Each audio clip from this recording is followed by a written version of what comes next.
دوسرے پروگرام دیکھنے والے اور سننے والوں کو السلام علیکم۔ سیاسی تجزیے اور تبصروں کے ساتھ میں آپ کی خدمت میں حاضر ہوں۔ گائز، بات کریں گے آج پولیٹکس کے حوالے سے۔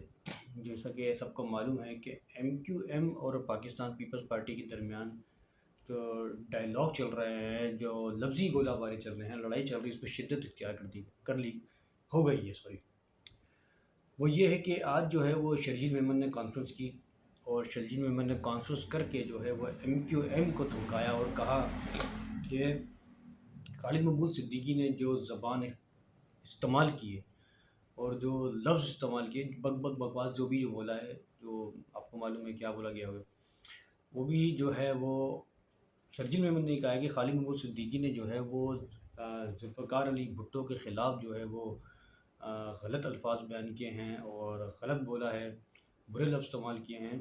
تو اس پہ جو ہے وہ میں ان سے یہ کہتا ہوں کہ ایم کیو ایم کی پوری جو قیادت ہے وہ پیپلز پارٹی سے معافی مانگے۔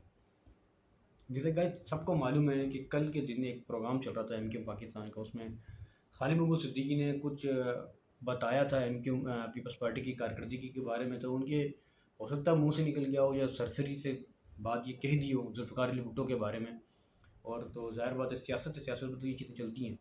تو یہ چیزیں جو ہیں، یہ بات جو ہے پیپلز پارٹی کو بری لگی، جس پہ پیپلز پارٹی نے احتجاج کیا، یعنی کہ ورڈنگ احتجاج کیا، پروٹیسٹ کیا، ورڈنگ پروٹیسٹ جسے بولتے ہیں، باتوں میں احتجاج کیا، اور کافی کڑی تنقید کا نشانہ بنایا ایم کیو ایم کو۔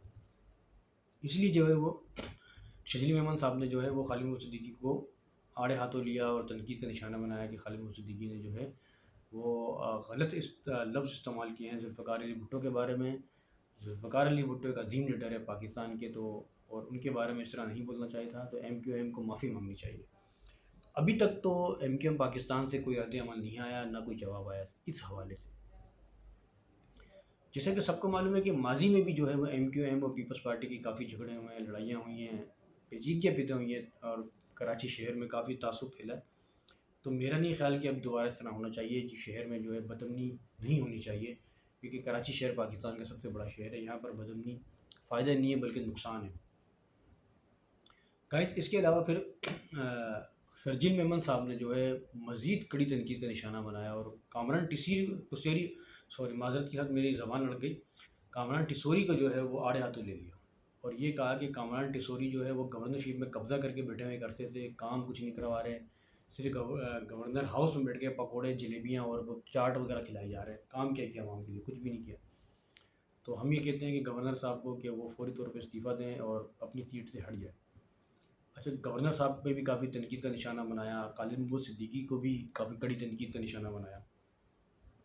لگتا ہے کہ جو رپلائی جو آیا پیپلز پارٹی کی طرف سے، خالد مقبول صدیقی نے کافی جو ہے وہ بھاری لفظ استعمال کیے ہیں، پھر سخت لفظ استعمال کیے، لیکن میڈیا میں واضح طور پہ جو ہے نا یہ بیان ابھی تک نہیں آیا ہے۔ تو یہ تو لڑائی 2 دن سے چل رہی ہے پیپلز پارٹی اور ایم کیو ایم کی گئی۔ اب دیکھو کہ اس کا اختتام جو ہے وہ کہاں پر ہوتا ہے۔ یہ تو ایک سائڈ کی یہ خبر ہو گئی۔ اب چلتے ہیں ذرا دوسری خبر کی جانب۔ بھائی، پاکستان تحریک انصاف نے دوبارہ سے جو ہے وہ احتجاج کی کال دے دی، اور یہ بھی میں آپ کو بتاؤں کہ پاکستان تحریک انصاف کی جو چیئرمین ہے عمران خان صاحب، انہوں نے جو ہے وہ کافی سخت لفظ استعمال کیے ہیں چیئرمین گوہر جو ہیں جو ان کے لیے، اور کہا کہ یہ ڈرپوک ہے، اور انہوں نے احتجاج ختم کیوں کر دیا، تو پیچھے نہیں ہٹنا چاہیے تھا بزدلوں کی طرح۔ اس طرح جو ہے وہ سننے میں آیا، ہمیں جو ذرائع کے مطابق یہ معلوم ہو رہا ہے۔ عمران خان صاحب نے جو ہے کافی غصے کا بھرمی کا اظہار کیا ہے چیئرمین جو ہے بیرسٹر گور کے اوپر، اور کہا ہے کہ انہیں فارغ کرو، دوسرا جو ہے وہ چیئرمین لگاؤ۔ تو اب اس کے علاوہ پھر عمران خان صاحب نے 4 اکتوبر کی کال دے دی کہ 4 اکتوبر کو جو ہے وہ جو ہے اللہ کا بھلا کرے احتجاج کیا جائے گا ڈی چوک پہ۔ لیکن یہ بھی گائز آپ جان رکھیں کہ پہلے سے ہی حکومت نے تیاری کر رکھی ہے، حکومت نے پہلے سے جو ہے وہ دفعات لگا دی ہیں، پابندیاں لگا دی ہیں، میاں والی بھی دفعات لگا دی، پابندیاں لگا دی۔ اس کے علاوہ ڈی چوک لاہور میں بھی بہت سارے علاقوں میں دفعات لگا دی کہ کوئی بھی ریلی نہیں نکالے گا، کوئی بھی اجتماعات نہیں کرے گا۔ جیسا کہ سب کو معلوم ہے کہ آج کل جو ہے عالمی مذہبی اسکالر دنیا کے، جن کا نام ہے ڈاکٹر ذاکر نائک، وہ آج کل پاکستان میں ہیں۔ تو پاکستان میں ان کے پروگرام بھی ہیں، کراچی میں، لاہور میں، اسلام آباد میں، تو اس حوالے سے بھی ہو سکتا ہے کہ حکومت نے لاہ عملی اختیار کی ہو کہ کوئی اس یعنی کہ آج سے لے کر 20 تاریخ تک جو ہے وہ کوئی بھی پروگرام، سیاسی پروگرام وغیرہ نہیں ہوگا، ریلیاں نہیں ہوں گی، اجتماعات نہیں ہوں گی جب تک ڈاکٹر ذاکر نائک صاحب پاکستان میں ہیں۔ تو ہونا بھی نہیں چاہیے گائز، ہو سکتا ہے کہ ڈاکٹر ذاکر نائک کے پروگرام میں خلل پیدا ہو۔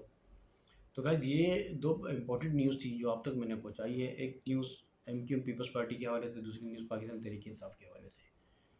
تو اگر میری ویڈیو کوئی اچھی لگے تو لائک کریں، شیئر کریں، میرے چینل کو گائز سبسکرائب کر دیا کریں۔ میں ظاہر آپ کے لیے کرتا ہوں اور کسی اور کے لیے نہیں کرتا۔ ابھی ٹائم کیا ہو رہا ہے؟ ابھی ٹائم اللہ کا بڑا کرے رات کے 2 بج رہے ہیں اور میں آپ کے لیے بلاگ کر رہا ہے، ٹائم نہیں ملتا تو اس ٹائم کرنا پڑتا ہے۔ تو گائز میرے چینل کو سبسکرائب کریں، اس کے ساتھ ہی آپ اپنے میزبان عبدالستار کو اجازت دیں۔ اللہ حافظ، پاکستان زندہ باد۔